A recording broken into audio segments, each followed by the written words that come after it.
was Evelyn that I would bring my tambora. I don't know how many of you are familiar with the tambora. It's a drone instrument, so if you've ever listened to Indian music, that background sound. This is the drone, and it's used to teach voice, raga, and also it always accompanies any kind of other instrument like this or anything else in music. So I brought it because please, yeah, this is an interactive world. Everyone's going to be welcome to this. Okay. I brought it because I wanted to show it to you as what Rosetta mentioned as an example of how nature enters our world, because this is a gourd, a simple pumpkin, as Sherry said. It's a pumpkin, yeah. This is wood, of course, that's a gourd. And you'll hear that it has a vibration, and that's caused simply by the silk string being drawn to just the right place on the little board right here. That just makes it like maybe we could take a moment just to become present and welcome Rosetta's. All of us together. Yeah.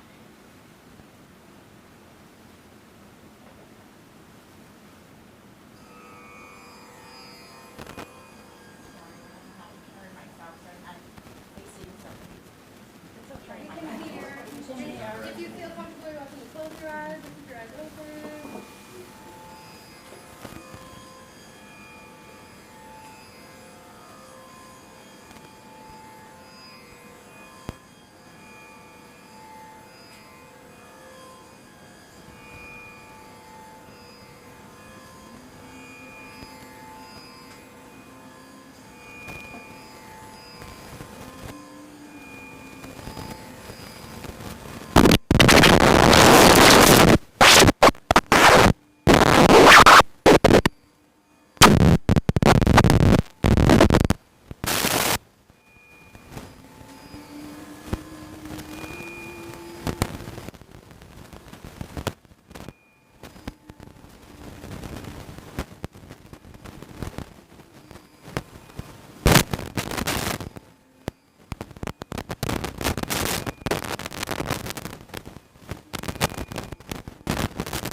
To bring something that brings resonance for you from the natural world,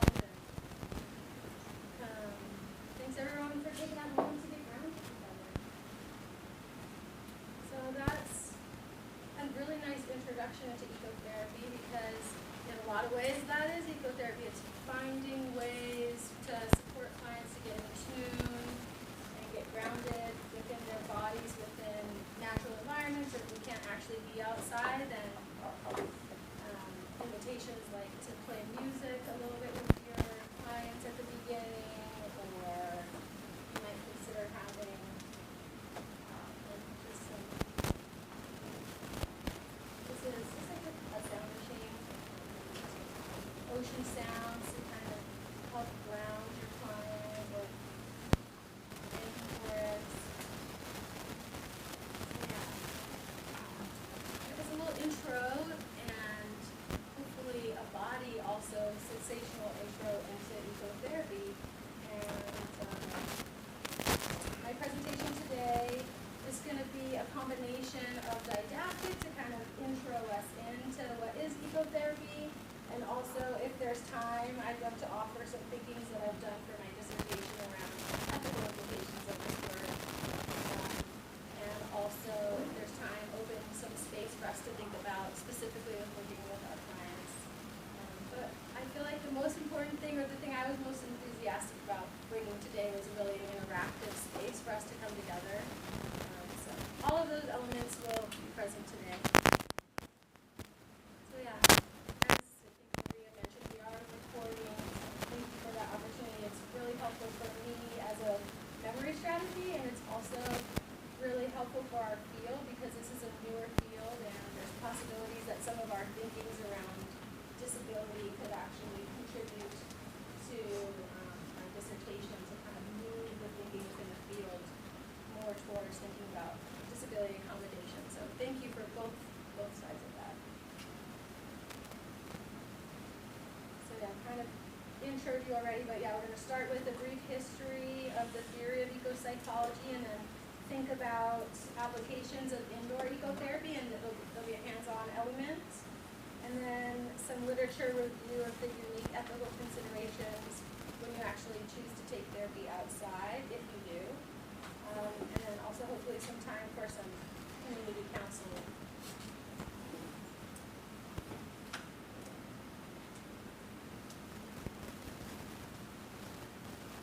Just learned this trick from my computer tutor.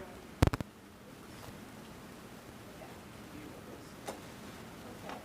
Doesn't work with the I have restricted vision, so I have a trick to do with this. Okay, I'm just going to come down here. So yeah, the historical kind of theoretical foundations of ecopsychology is going back and thinking about our ancestral heritage, and all the way back to 5 billion years ago when we were living really intimately connected with nature. Yeah, if it's too small or something, you don't have to focus on the words. I'm hoping to kind of mostly be reading it, and that could be, it's for me a strategy to have the words and audio, so for some people if that's accommodating, you're welcome to think about the visual, but otherwise don't feel trapped into the words at all, because I'll be saying them.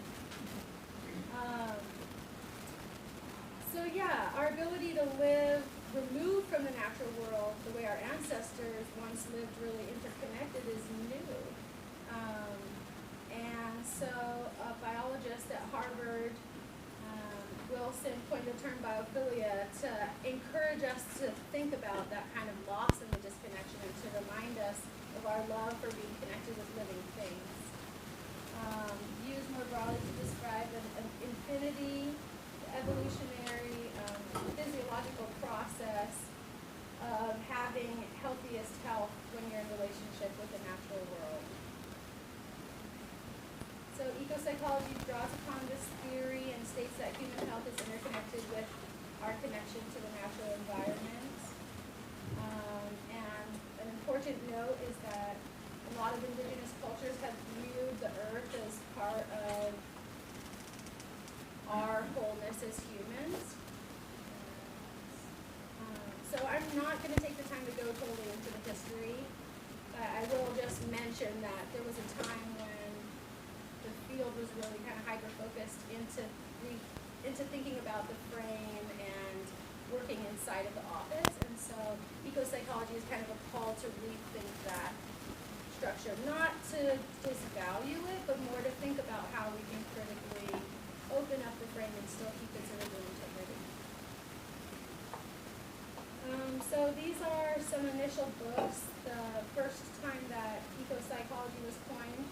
term was in 1992 through the book The Voice of the Earth, and it was from a man named Theodore Roszak, and he was living in Berkeley, and he was an environmental activist.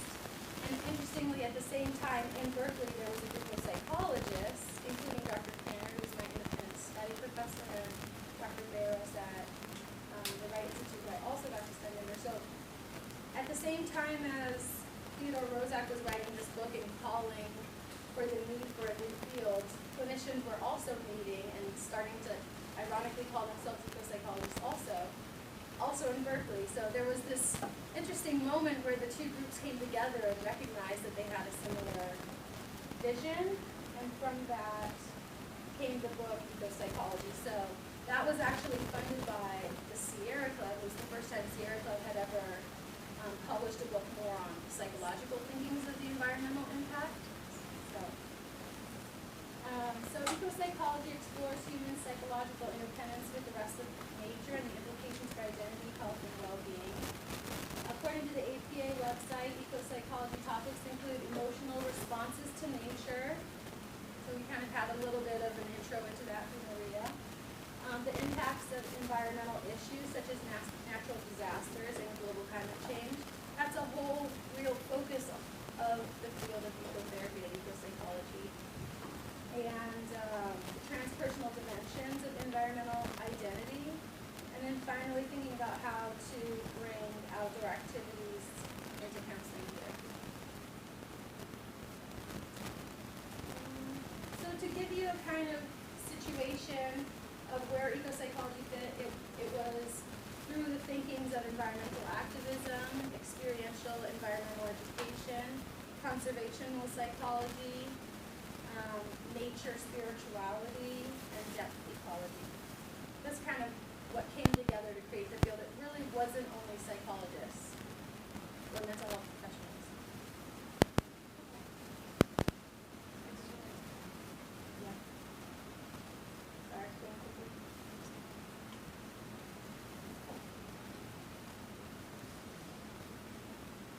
Good. Thanks. Yeah, please slow me down. I'm a little bit in a trance, so if there's any time you want to add or ask questions, please do. So then comes this subfield of ecotherapy, which is thinking about how can we actually apply this theory of ecopsychology into the field. And it's an emerging therapeutic modality grounded in ecological theory, which enlarges the traditional scope of treatment to include the human-nature relationship.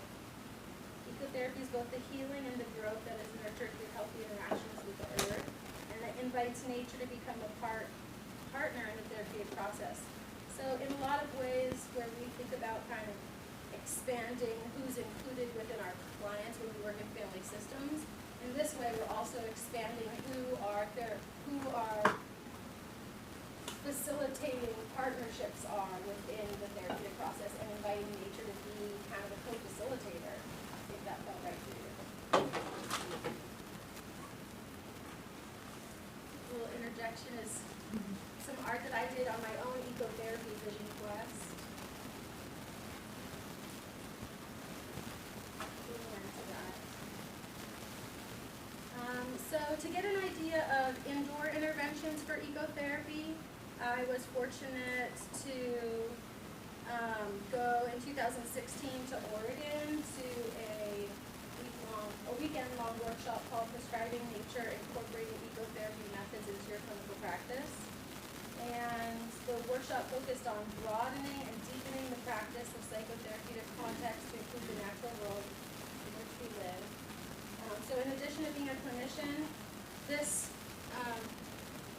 psychologist who we're going to kind of lens into ecotherapy through her practices, she also consults at schools and hospitals,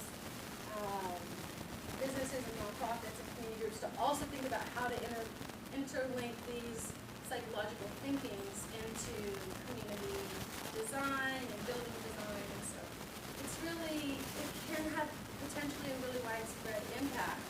That's the thing. So the first thing that this clinician invites us to think about, which I think parallels really nicely to what we do at Through the Looking Glass, is think about an eco genogram. So I don't know if this might parallel into your work at all, but in the way that I think about it is thinking about also including the environmental context when we're doing drawing geograms around our families, and thinking about resources that families have within the natural world. So yeah, going beyond family systems and social systems to think about the environmental context that our families exist in and how that could be a resource for them or a cause of their suffering or a contributor to. So one of the first things that you might think about doing with a client would be to do an ecotherapy intake. So while you're working with your client and getting to know their family history, also considering asking them about recollections that they might have of being in the outdoors, or asking them how often they go outdoors, or if they have a pet, what some of their most memorable experiences in nature were, if they have a special place in nature. And then in thinking about that, really thinking about, okay, how can I tie that into their treatment? You know, can I help them visually go through, forgetting the word, but, like a guided meditation, a guided meditation within your office to kind of help them come back into that place where they remember having so much resource.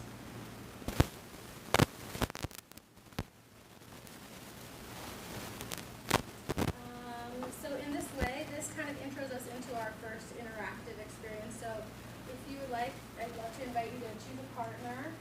And in that same way, kind of thinking about the ecotherapy intake, sharing with each other about, we're not quite yet on the natural object, but more about a place in nature that you found resource in. Or if that question doesn't specifically resonate with you, any of these other kinds of topics could be seed for thought. So if we could just maybe take about 2 minutes on each side.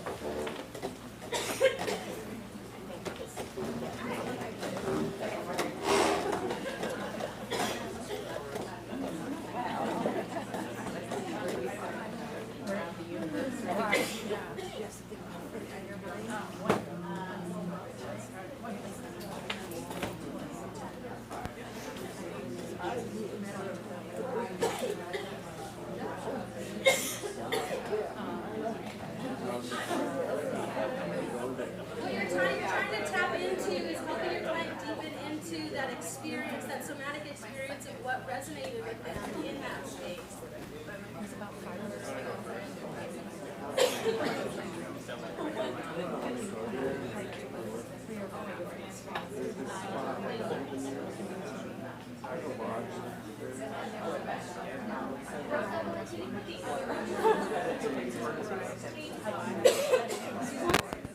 Yes.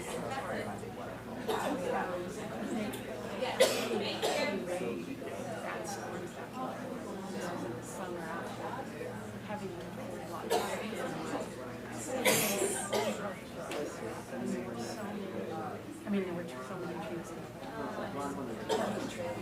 but so many were cut back, and they were like long. So there'd be a tree, and we would walk through outstanding that time a lot. It was on the forest ground, and maybe they knocked things but you could see the life cycle so cool.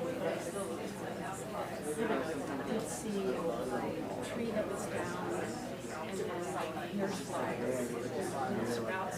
So the tree became spiritual vegetation. So little sprouts grew, and then they grew, and eventually the logs.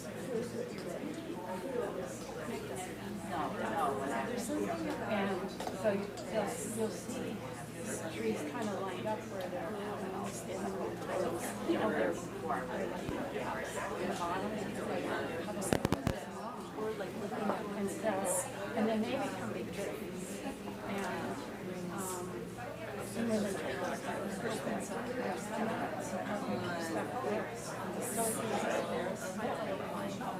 first one is really flat, just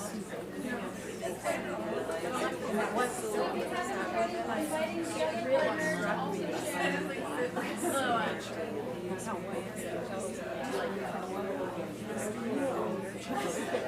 writes down and makes ongoing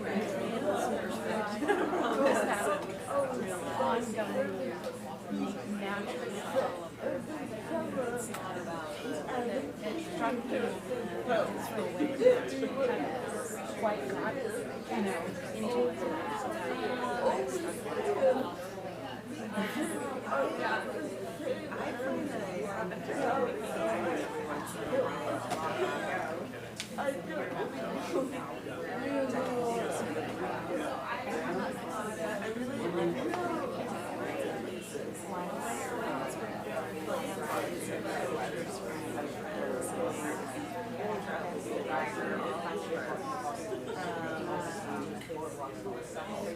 One place that comes to mind to me is in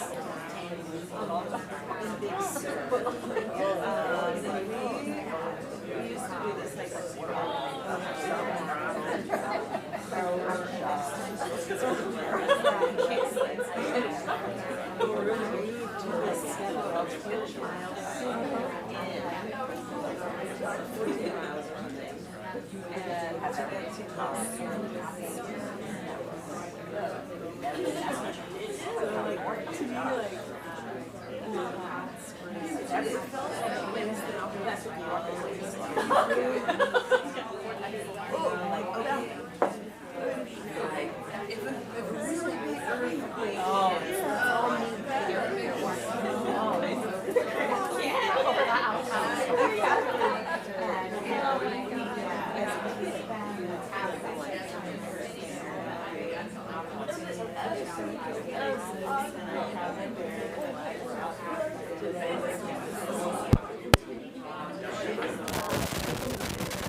physiologically bring them back into that space. So I wish we had time to all go around and share, but I hope that that was a really nice introduction. I hope this is a way that we can think about connecting with each other as colleagues, reminding each other about the resource that nature is for our own well-being, or in thinking about our clinical work, also thinking about how this can be a resource.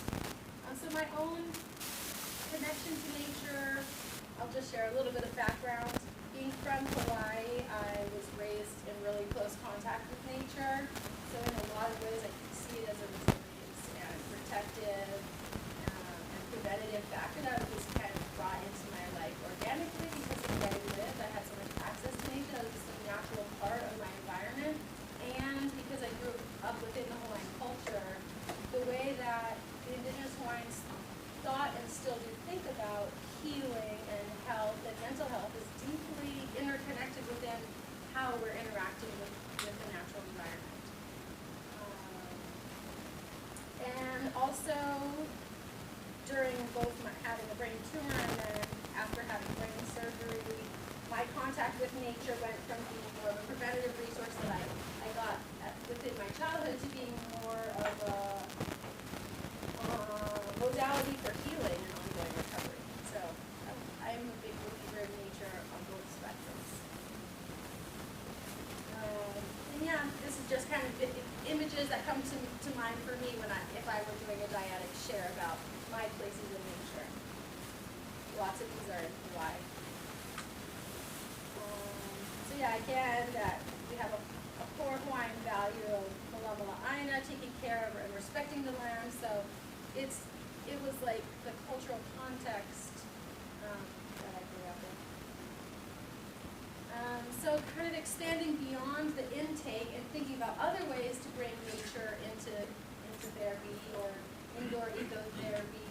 Again, these are kind of newer terms, not newer ideas, but newer terms. So I'm trying to kind of define them the way that they've been defined in the literature. So one idea from Patricia Hochbach is to incorporate a nature language, so a way to speak about the rich and diverse ways that we experience and affiliate with the natural world. And that might have started to come out through some of your shares. And so if you had more time with the client, you could maybe reference back that time when the client saw a deer and that was a resource for them in this specific way, or you could reference back to that time when the client was at that powerful waterfall and felt the power within them. You know, knowing those resources of your client, you can bring those back at certain therapeutic as interventions. You can also think about nature imagery during guided meditation, nature as metaphor. So thinking about like the butterfly as transformation would be a pretty common one, but really it can expand into things that have been projected onto animals like the butterfly and transformation, and also it could be, you know, finding metaphor within the bumpiness of the rock or the smooth or, you know, more metaphors that you might want to bring in at specific times would be, I personally found this, and that was a really deep metaphor for me at the time of finding this. I was on a vision quest doing my own ecotherapeutic work, and we were doing a long hike, and I was feeling, you know, I was feeling tired, and actually finding this reminded me of my own strength, that I could keep going and to grit my teeth and to keep moving forward, that I had the power within me. So this is one resource. So it's a hunk of jaw, right? Or a hunk. I think it's a deer. Other types of nature metaphor, you can think about like the swirls of the shell, or this originally was a vana, a sea urchin. Are you familiar with these? They're very common in Hawaii. And so, you know, when we're snorkeling, we don't want to kick the vana, otherwise if it went inside of your foot, it could keep growing. So you can expand on the metaphors with your clients about the implications and the importance of respecting the natural world and protecting yourself, and you know, it can really expand into, really depends on the context of what you're working with your client, but it can go across. Yeah. So I'm trying to kind of intro in some of these things, and then I'm going to invite everyone to get up and kind of explore more on their own. Also an idea of having a nature box. So these would both be examples of that. So I'll pass these around. If your client maybe is stuck, or this could even be an opening way of just starting the conversation, inviting the client to kind of find a rock or find something within the nature box that resonated with them, or that was speaking to them, or spoke to a challenge that they were facing. It could be a way to kind of open up. And also, if you didn't bring a nature object of your own, you can choose one of these if you wanted. And I also brought nature food. So, we think about how we nourish ourselves, and part of ecopsychology is also helping our clients think about how they connect with the food that they eat and what food they choose to eat. So here are just some healthy little okra sticks and veggie chips if you're hungry.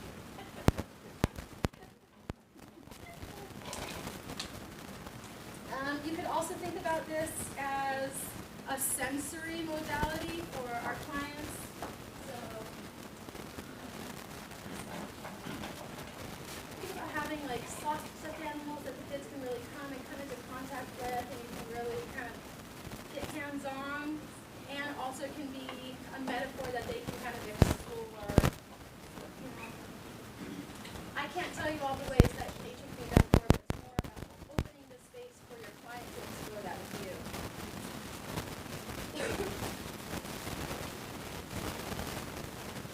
You could also be mindful. Patricia Hoffman also speaks to ecotherapists being mindful about how nature can be brought into their office. So thinking about things like having flowers, having a window view. And of course, you don't have to have all of these, but these are just ways to start thinking about ecopsychology. Displaying nature found objects, having nature art on the walls, having running water. I know we're a sense-sensitive work environment, so I didn't open any of the senses, but you could think about how to bring eucalyptus or lavender and bring that into the environment if it was right for your client.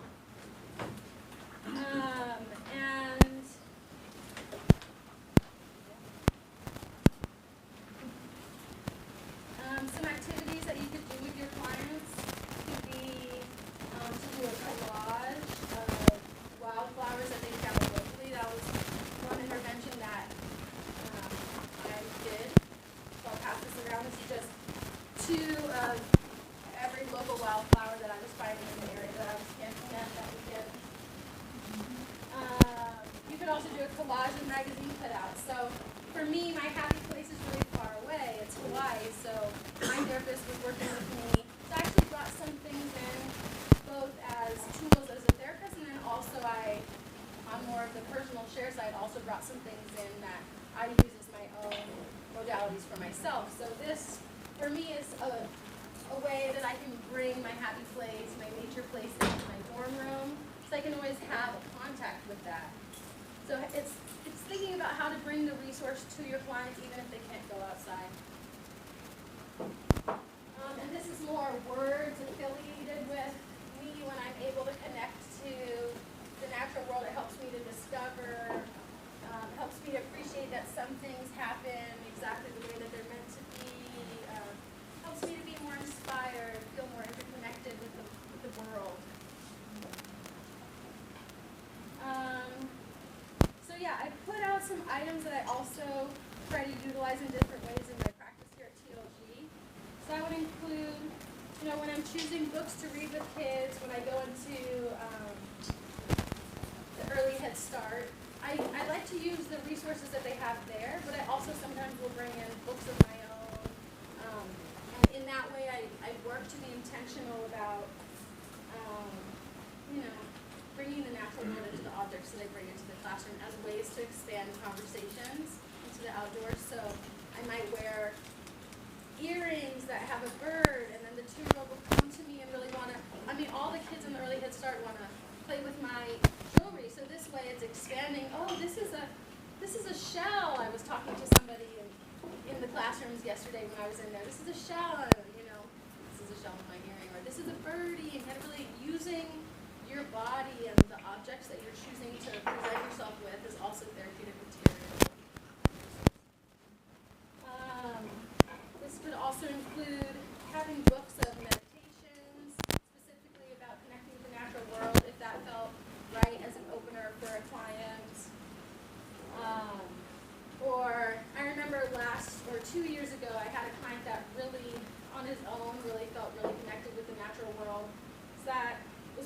first time that I felt most inspired to go and get books that resonated with his age group.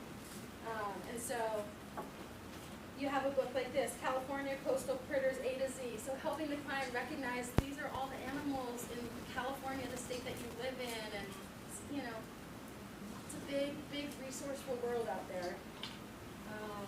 Or about sea otter cubs. Or if you have older kiddos, you could think about doing wildlife, like puppetry, or drawing rainforest animals, drawing books, you know, really thinking about your clients specifically. So none of these would be great for every single client, but some might be a really great way to help a client name 50 trees, or even just think about the fact that you're living in 50 trees. Or doing ice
And you don't even have to post it, you can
Wherever they are.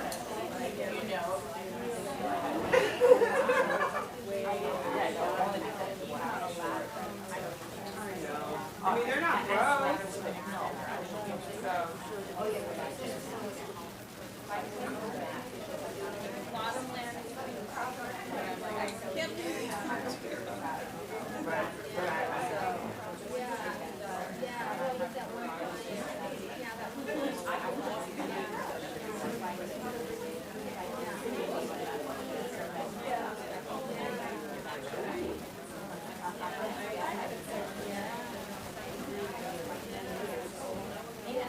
So ideas that come to that are starting to introduce this that tells you that there are different treatments so maybe finding a way to transition back here. Well, it was a plan. And again, if you didn't find any objects, you're welcome to choose one from up here.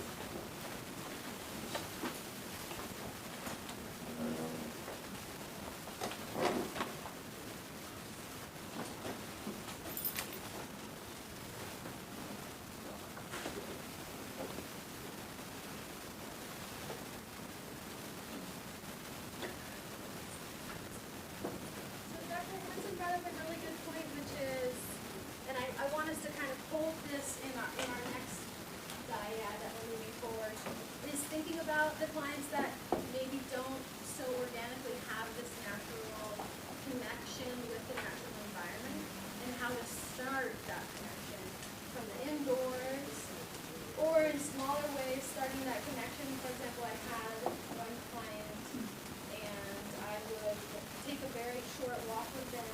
Just if you go right outside here, there's a cul-de-sac street where not a lot of cars drive by. So thinking through ways of kind of helping to introduce clients into noticing on the walk, like, oh, notice what birds that you hear. So yeah, be sensitive to the client that might not already have that connection. Another way, if you notice this book that I referenced, some kids might think that there's only maybe one or two different types of trees outside, which totally makes sense. When I was originally asked how many wildflowers I thought there were out there, I said maybe 10. And then I had 3 hours to go and find out how many there really were. And this is only the beginning of that. So in a lot of ways, we're all kind of new to coming back into connection with the natural world. And it's not like we can just kind of turn the switch on. It's more about slowly inviting the client to think about that world and be curious about that world and be interested to explore it more. Maybe reading this book with a client and helping them to recognize all the animals that we don't get to see all the time, but if you spend a long enough time in nature, you might be lucky enough to see these different animals. And so yeah, to normalize that not everybody has such a deep connection with nature and that it takes time to develop that connection with nature, and it takes intentional time to quiet down our own minds the way that Maria helped us get grounded and to tune into the sounds around us. And so yeah, I was hoping that these objects that you bring in view were ways to start thinking about how we could introduce the natural world, even if it be like on a tissue box. Start to find ways to bring nature to our minds if they don't have access to that, or at least have that be a starting point to think about, oh, have you been on any websites? Would you want to consider about how you can maybe bring that resource into your life? Does that kind of touch on that, or is there more to help us continue with it, thinking about that? Kind of also you've been touching on how to incorporate nature even if families don't really go in access more remote nature, but there are birds everywhere, many places that walk within walking distance of trees and bushes. I think one thing kind of connected you and I looked on is what it might mean to people with different cultural backgrounds and racial backgrounds to be in nature, to consider actually the relationship to nature from that point of view. Like, for instance, I think I'm pretty sure that for a long time, Black citizens in the United States use national parks a lot less than other citizens, and there's reasons why that. So what that the meaning might be for a person being in certain aspects of nature, being outside in certain places. So we really consider that as also like a starting point. What does nature really mean to you? What does it mean to be out in the open? What does it mean to be in a more closed and sheltered place? I'm so glad you're really thinking critically, both of you, and I'm sure these kinds of things are resonating in all of our minds. And that this is actually the topic of my dissertation, which is really to think about ethical practices of ecotherapy. And yeah, I'm starting with more like an introduction and kind of bringing you into the world of how this could actually happen, but then there is a whole level of thinking that I'm doing around layers and layers of ethical considerations, and I have a whole dissertation of information on that, and I'm going to continue to work on that for another 2.5 months. So I have a PowerPoint kind of on ethics, and maybe we could think a little bit about that. That might be a way to intro that in, or if that doesn't feel right, we could do more like community thinking around it, but it feels right for us. We want more didactics, and what that would look like would be me kind of reading some of the literature that I have summarized on different ethical practices. One other comment I thought about is little kids tend to be really interested in animals. So it's an opportunity, when kids are really little, instead of trying to build that up. So glad that you brought that up, yeah. But then access into thinking of the broader physical world and animals that live in nature and animals that live in the house. Yeah, I remember with that same client that I referenced going on walks that we would do matching games with animals. That was a way to start thinking about what different animals are. And actually, you'd be surprised, kids do have ideas of a lot of natural elements, like butterflies are pretty common, birds, horses, a swan, and this is kind of a way to start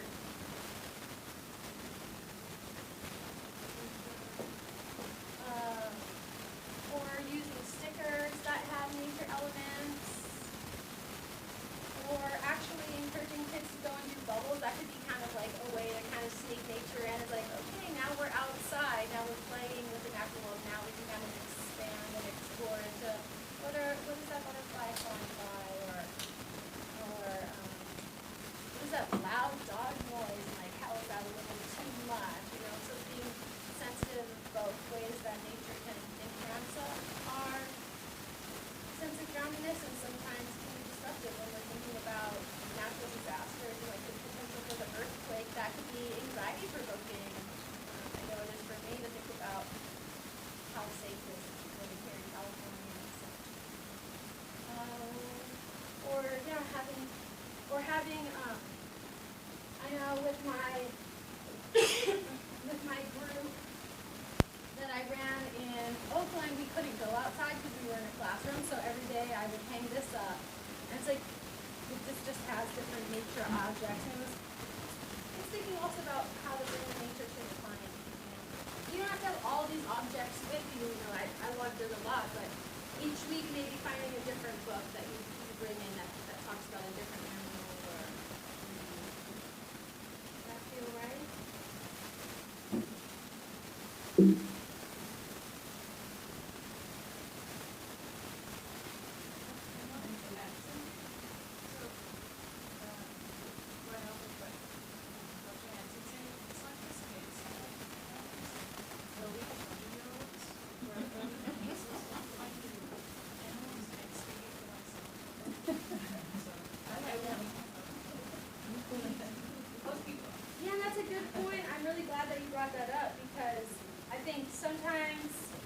those adults that haven't had that connection with nature yet. I remember when I was working in a residential treatment counseling center in Portland, I was invited to take clients for a walk as the weekend activities, wellness activities.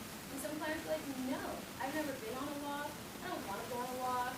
You know, so really respecting where your client's at and kind of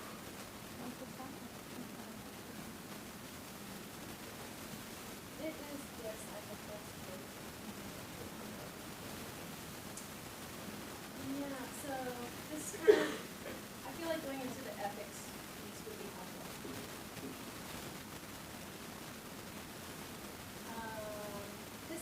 This kind of ties into this, Patricia Hodgepodge, the person that I was introing in earlier, she is doing an experiment right now for inmates in solitary confinement in Oregon, and the inmates are allowed to come out and they can't go actually outside, but they're allowed to be in this common room.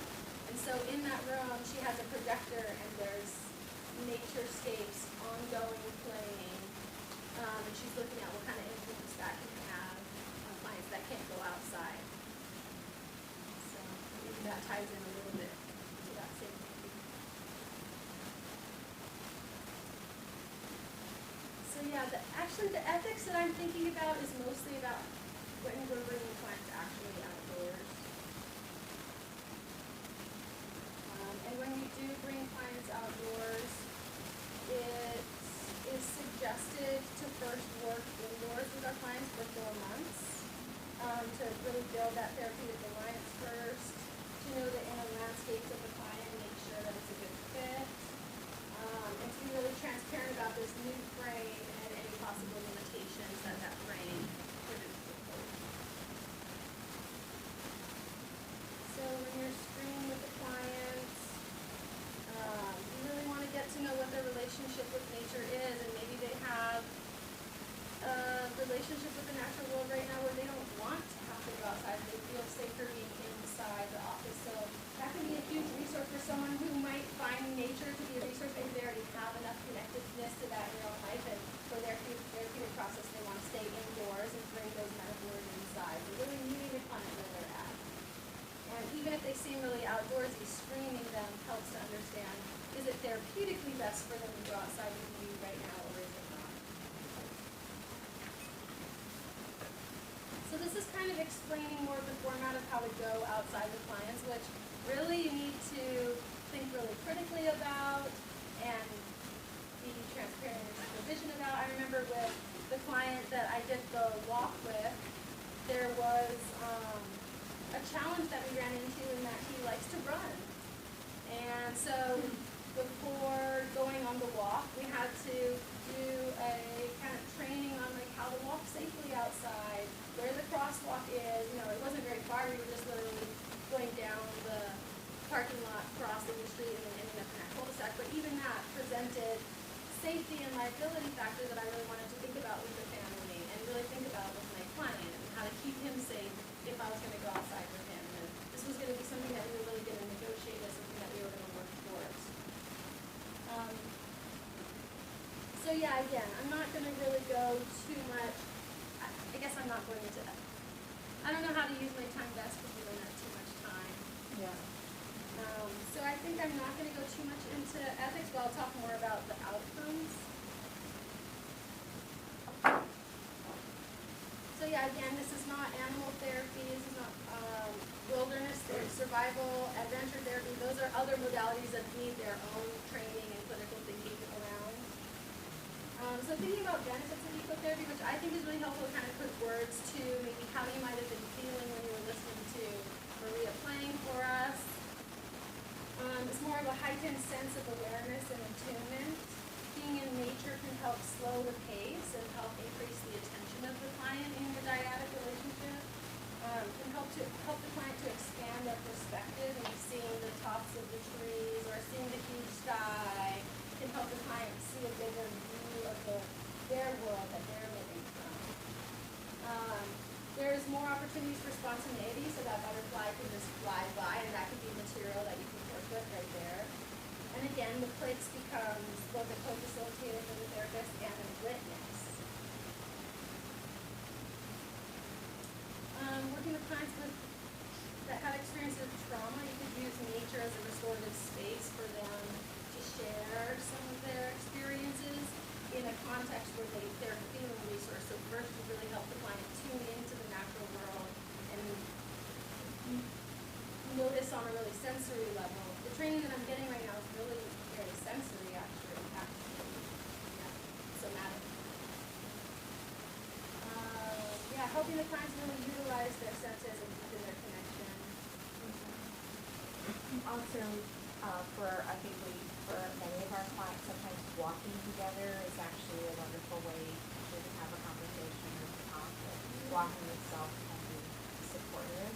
Yeah. The movement itself can be supportive for some people to gather their thoughts. And Yeah, so instead of doing more talking, I do have a lot more information. I mean, I'm a wealth of information. I always love to be in touch about this.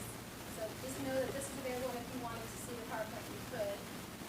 So maybe instead we can kind of close in thinking about, or doing a couple of shares and thinking about, we understand the restrictions that our clients have.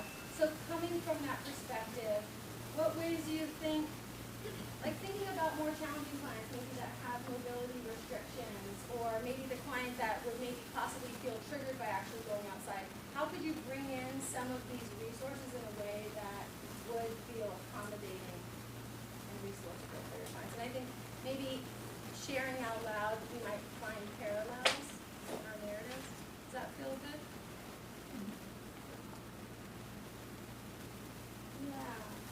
So I mean, I kind of shared for that moment about my client and really wanting to go outside with him and having to really think carefully about how to prepare him in advance for even just crossing the street. So maybe you could think, if you could think of a case at all that might present some barriers, but maybe that you were able to think a little bit about during this presentation about how you might still be able to bring nature to them. One of the things that I keep thinking about is I've worked with several families where the parents are giving a lot of messages to the child that might instill fear about dogs or spider or even the idea of getting dirty. So I feel like one of my ways that I can help is just to have a beginning of discussion about can we shift how we're presenting nature to this child as not something to fear, but to maybe navigate, like maybe we're not going to go straight toward that barking dog, but to not start from the place of presenting it as something really scary. And I think that's a really great thing to think about is, also being mindful of your own enthusiasm for dogs, for example. I know we share about a case in our cohort, and even in introducing a dog and that level of ecotherapy can have a lot of implications for the family that really need to be thought through with the family. And yeah. So from mobility, you have somebody coming from a mobility standpoint, when you have somebody who may not be able to walk or might be, limited as far as their own ability to essentially walk outside or anything. I know that we used a rain board and we attached different herbs and elements of nature outside, so that way there was still, you could still smell it, feel it, touch it, have that experience without actually having to walk through it necessarily. So I don't know if you guys are familiar with using rain boards or like little rooms or sensory boards, but they're all definitely really universally well used with children and people with limited mobility. Can you describe it more, what a rain board is? A rain board, with babies, they have those apparatuses that kind of goes up and over them, and they can, like a mobile kind of. So it's similar to that concept. It's usually made out of PVC pipe, and then that way you can hang. So it looks like rain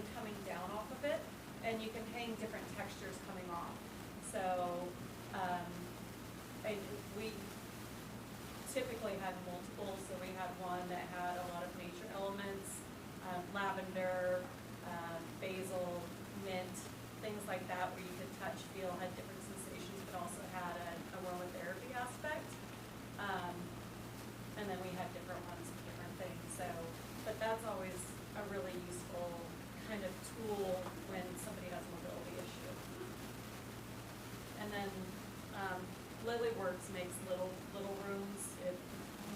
Yeah, are you familiar with little rooms? I So, remember now. yeah, so little rooms is kind of a similar concept, except you're actually confined-ish to an open room, but again, you can use the sides to develop different textiles and sounds and feelings and things like that. So you can essentially get a full sensory aspect.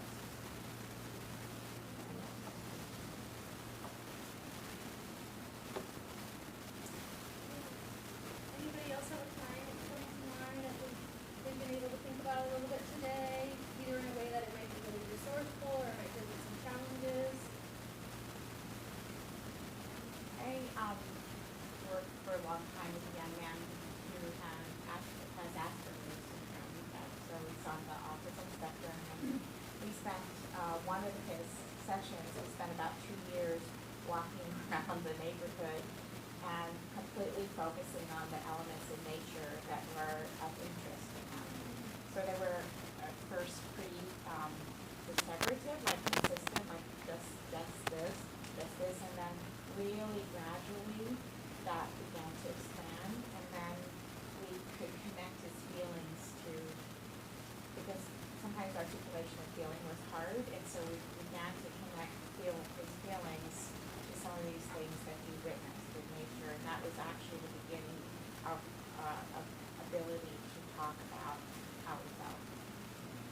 So it was really I learned a lot. It almost happened by accident, this thing that we ended up doing out of circumstances. I saw him at home too, but this was a different circumstance where I saw him individually, and we had very limited circumstances, and so we had to walk around the neighborhood. And so by walking around the neighborhood, we began this ritual together, and it just developed into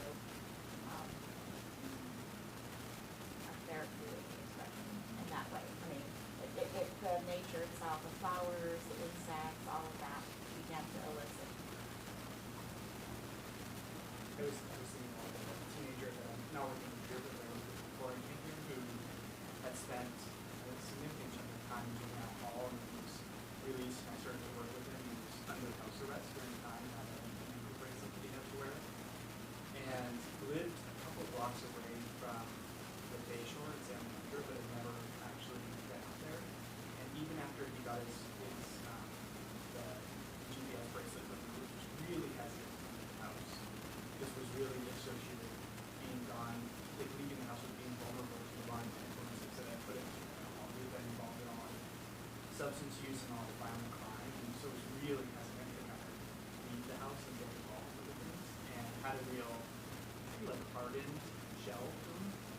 And he was willing to start going walks on the bay after about a year of working together. And one of the things that was amazing was to see this childishness emerge as he like we'd sit by the bay and like watch for fish and like that were kind of going along with things, and you get really interested in the animals and the birds, and it was just this like sense of curiosity and openness that emerged. It was a whole different side of him that I got to see. And we'd go by like kids hot boxing in their car and like in that conversation about like life choices that he was trying not to make. But yeah, it was really interesting to see that the change in location thing has such a change in language, just like what different premises are.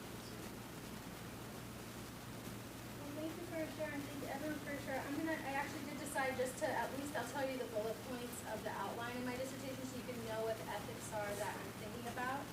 So there's 4 main areas. The first one is really making sure that the clinician themselves are competent enough to provide ecotherapy and to break the frame, and I've really thought about this. So yeah, some of the barriers are there isn't really a clear definition of what it takes to be competent in the field of ecotherapy. And also there's limitations on education and training, especially here in the Bay Area where we're really saturated saturated with this kind of modalities being offered and training being offered, but that isn't necessarily true all over the country. So there's limitations to training.